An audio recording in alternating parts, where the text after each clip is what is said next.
नमस्कार, मैं Meena Bagga lecturer mathematics. मैं एक गूगल सर्टिफाइड ट्रेनर भी हूँ और भारत में जीजी टेलीवेस्ट की को-लीडर भी। आज मैं आपसे बात करने लगी हूँ कि हम गूगल शीट्स का उपयोग करके किस प्रकार से किसी भी कक्षा का परिणाम तैयार कर सकते हैं। मैं आपको एक शीट दिखा रही हूँ। अभी मेरे पास सभी सब्जेक्ट्स के नंबर आ गए मेरी क्लास के। अब मैं इनका रिजल्ट बनाना चाहती हूँ और रिजल्ट बनाने के लिए मैं सबसे पहले चेक करूंगी कि किसी सब्जेक्ट में इंडिविजुअली कोई बच्चा फेल ना हो। तो उसके लिए मैं फिल्टर्स का उपयोग करती हूँ। फिल्टर्स मैं पा सकती हूँ यहाँ डाटा में। आप देख रहे हैं क्रिएट अ फिल्टर। फिल्टर मुझे कहाँ क्रिएट करने हैं? सिर्फ सब्जेक्ट्स के लिए, तो मैं सबसे पहले सब्जेक्ट्स के ये कॉलम चूज कर रही हूँ 5। अब मैं डाटा पर जाती हूँ, क्रिएट अ फिल्टर पर क्लिक करती हूँ। आप देख रहे हैं ये साइन आ गए हैं। दैट मीन्स इन कॉलम्स पर फिल्टर्स क्रिएट हो गए हैं।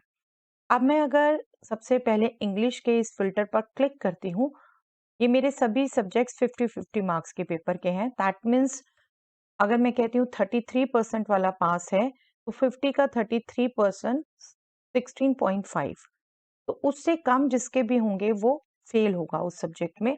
अभी यहाँ मैं देखूँ तो सभी मार्क्स उससे कहीं ज़्यादा हैं, तो कोई भी फेल नहीं है। मैं अगले सब्जेक्ट पे आ जाती हूँ।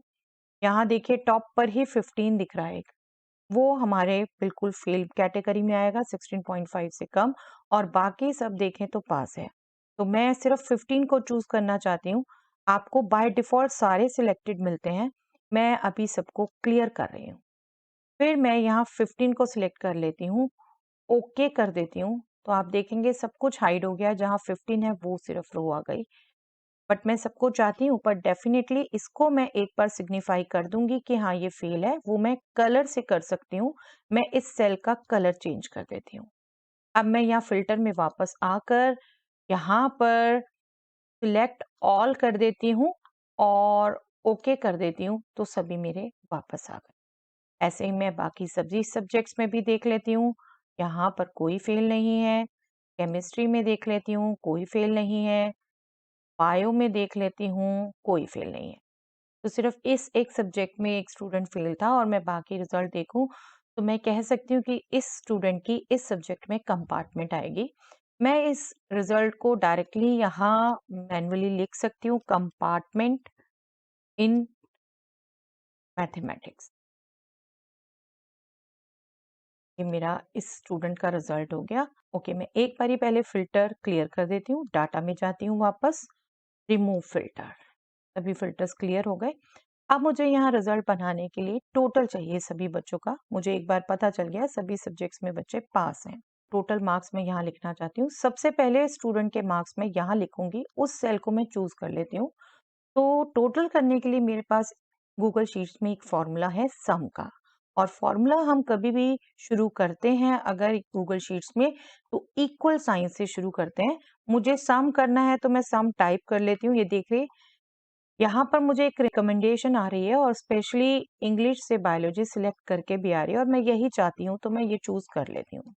देखिए ये सभी सब्जेक्ट्स का इस बच्चे का टोटल आ गया। अब मैं सेम फॉर्मूला सभी बच्चों के लिए अप्लाई करना चाहती हूँ, तो सिंपली इस सेल को मैं चूज करती हूँ।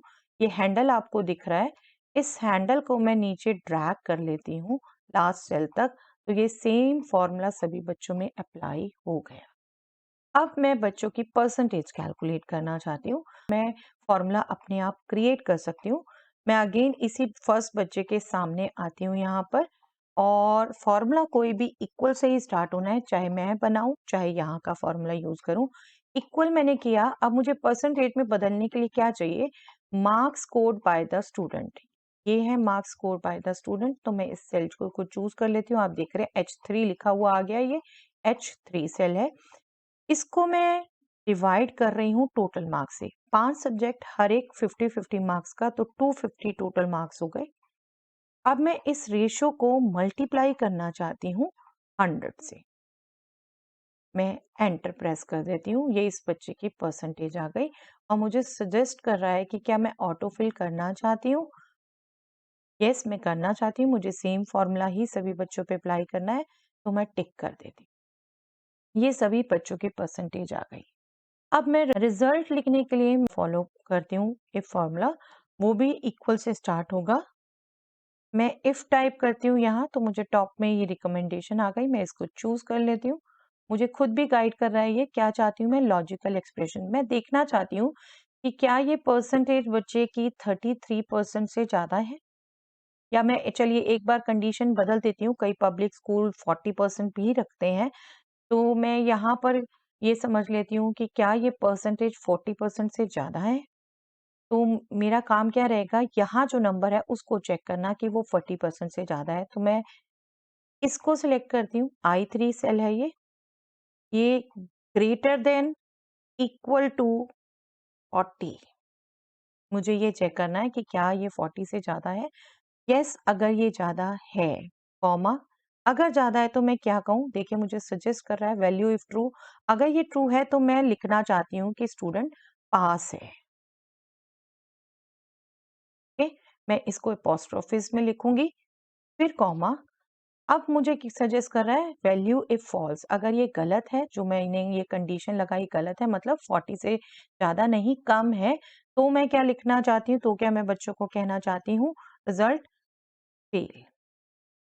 हाँ, हम जानते हैं कि अभी हम फेल एज़ सच स्टेटमेंट में नहीं लिख सकते बिल्कुल भी, तो जो भी आपको वैलिड लगे वो स्टेटमेंट लिखिए। मैं शॉर्ट की वजह से अभी यही ले रही हूँ और मैं ब्रैकेट क्लोज़ कर देती हूँ, एंटर प्रेस कर देती हूँ। देखिए इस स्टूडेंट का पास रिजल्ट आ गया, ये 40 से ज़्यादा था। मैं सेम यहाँ अप्लाई करना चाहती हूँ, बट मुझे ध्यान रखना है कि जब मैं ट्रैक करूँगी तो ये मेरा यहाँ पर भी बाकी टोटल के हिसाब से आ जाएगा, इस सब्जेक्ट को कंसीडर नहीं करेगा। तो मैं इसको कॉपी कर लेती हूँ, बाद में इस रिजल्ट को मैन्युअली पेस्ट कर दूँगी।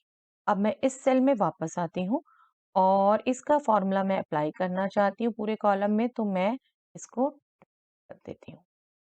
हैंडल को मैंने ट्रैक कर दिया। देखिए सभी स्टूडेंट पास हैं, बट मुझे पता है मैन्युअली चेकिंग से कि इस बच्चे का इंडिविजुअल एक सब्जेक्ट में पास नहीं है, तो इसकी कंपार्टमेंट है।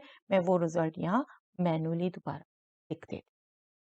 तो इस प्रकार से मेरा रिजल्ट तैयार हो गया मेरी क्लास का।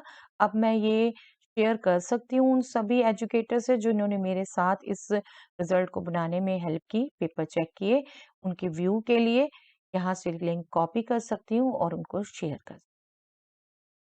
मैं उम्मीद करती हूँ कि ये जो भी मैंने जानकारी आपसे शेयर की आपके लिए मददगार रहेगी। धन्यवाद सभी।